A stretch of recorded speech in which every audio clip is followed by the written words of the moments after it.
Welcome back to what is our last stop of our virtual field trip up here at Kettle Falls. In fact, we're a little ways down the road, but I thought this would be a good opportunity to do a little lesson on the two Fort Colvilles. We are actually at the U.S. military Fort Colville, which is right outside the modern-day city of Colville. We're out on Aladdin Road. It's right here to the left.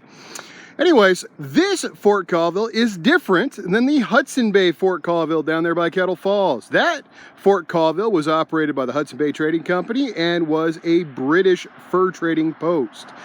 This was a U.S. military post, quite a bit different.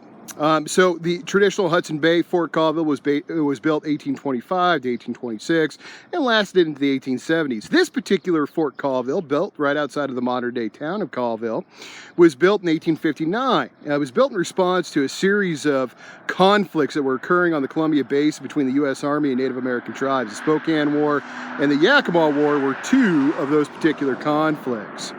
In response to that uptick in conflict in this part of the United States, the U.S. military is going to send out a group of soldiers to establish a fort to regain control over this area. They build Fort Colville up here on the flat outside of the city of Colville. And from 1859 until the 1880s, it operated as a U.S. military outpost.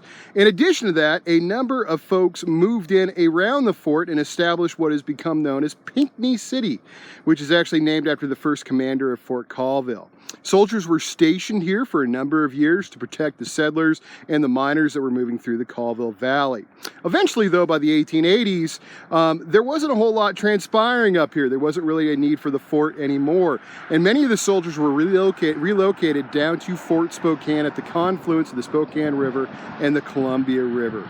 The fort fell into disrepair, and actually most of the folks, and I'm going to turn around over here, from Pinckney City, that would have been out on this flat, actually packed up all of their goods, tore down their houses, and brought that building material down with them to the city of Colville and established that town that was a little closer to the main thoroughfare running through the valley.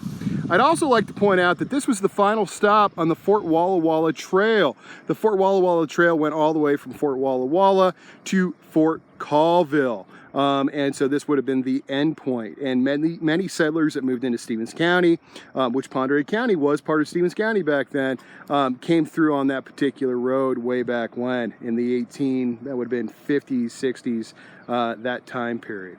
Anyways, I hope this clears up the difference between military Fort Colville, which is up here outside of Colville, Washington, and Hudson Bay Fort Colville, which is down there by Kettle Falls. Anyways, thank you for joining me today, and I hope to see you down the road.